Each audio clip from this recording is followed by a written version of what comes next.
کا سیاسی نظم یہ تھا کہ سال کی آخری تاریخ کو جو ان کا موجودہ بادشاہ ہوتا اس کو جنگل میں چھوڑتے اور نیا بادشاہ لینے کے لیے وہ ساحل پہ آ جاتے۔ جو پہلا شخص ساحل پہ اترتا اس کو اپنا حکمران مان لیتے۔ جو بھی حکمران بن جاتا وہ خوش ہو جاتا، حالانکہ اس کو بتا دیتے کہ ایک سال کے لیے تجھے منتخب کیا ہے، سال کی آخری تاریخ کو تخت سے اٹھائیں گے، باندھیں گے، جکڑیں گے، اور اسی جزیرے کے دوسرے کنارے ایک جنگل ہے جہاں خاردار جھاڑیاں اور موذی جانور ہیں، وہاں تجھے پھینک دیں گے۔ وہ بھول جاتا، کہتا دیکھی جائے گی۔ اور سال کی آخری تاریخ جب وہ رسیاں اور زنجیریں لے کے آتے تو وہ پریشان ہو جاتا کہ آنکھ جھپکنے میں سال گزر گیا، پتہ ہی نہیں چلا۔ پھر روتا ہوا چیختا ہوا اس جنگل میں جاتا اور لوگ اس کو چھوڑ کے آ جاتے اور درندوں کا رزق بن جاتا۔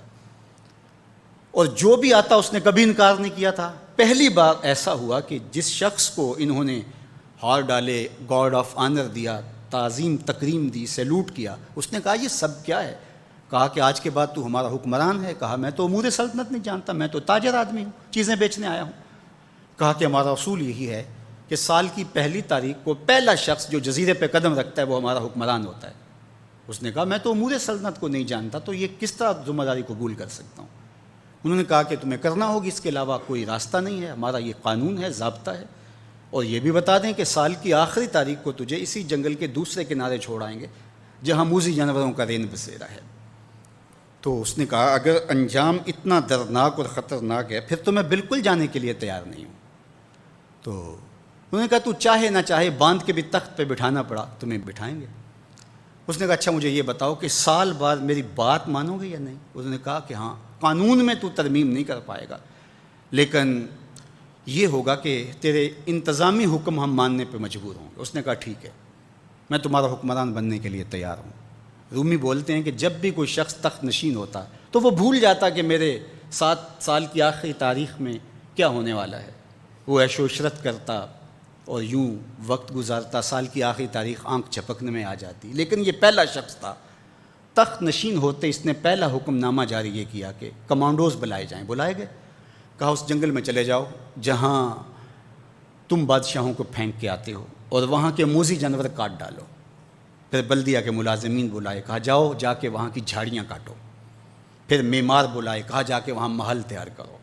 کچھ لوگوں کو بلایا، کہا جا کے وہاں پھول لگاؤ، پھلدار درخت لگاؤ، سایہ دار شجر لگاؤ۔ پوری حکومتی مشینری اس جنگل کو کٹوانے، وہاں کے موذی جانور قتل کروانے اور وہاں خوبصورت محل بنوانے، کنویں کھدوانے اور پھلدار درخت لگوانے میں صرف کر دی۔ اب سال کی آخری تاریخ کو جب وہ زنجیریں لے کر آئے تو اس نے کہا کہ مجھے کیوں جکڑتے ہو، میں خود جانے کے لیے تیار ہوں، اس لیے کہ یہ اس تخت پہ آرام سے نہ بیٹھا، یہاں بیٹھ کے تیاری وہاں کی کرتا رہا جہاں اس نے جانا تھا۔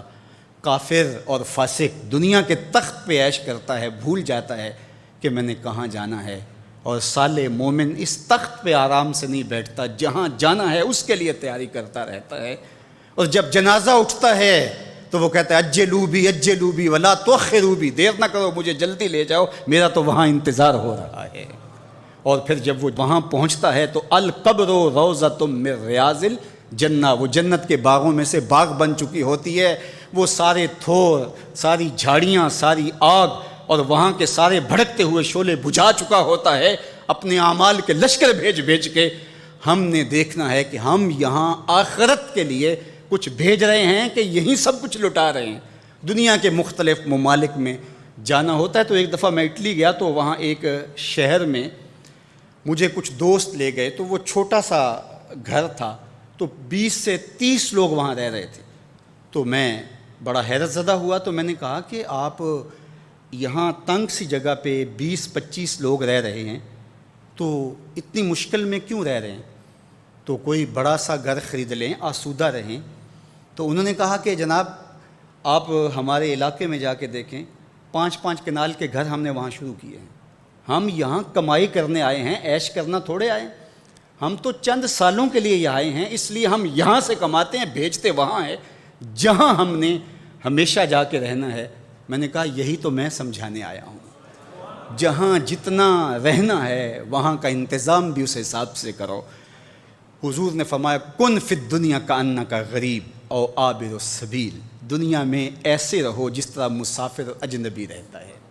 دنیا پر جینا لگا کے بیٹھ جاؤ، چند دن کے لیے آئے ہو، یہ آخرت کی کھیتی ہے، دار العمل ہے، وہ آخر دار الجزا ہے، تو قبل اس سے کہ وہ وقت آئے ہاتھ ملتے رہ جائیں، توبہ کا در کھلا ہے، سورج ابھی مغرب سے طلوع نہیں ہوا، اللہ کی رحمتیں برس رہی ہیں، اٹھے ہوئے ہاتھ وہ موڑتا نہیں، خالی نہیں پھیرتا، تو اس کی دہلیز، اس کا در، اس کی چوکھٹ نہ چھوڑنا، اور آج غور کرنا کہ ہم کھڑے کہاں ہیں۔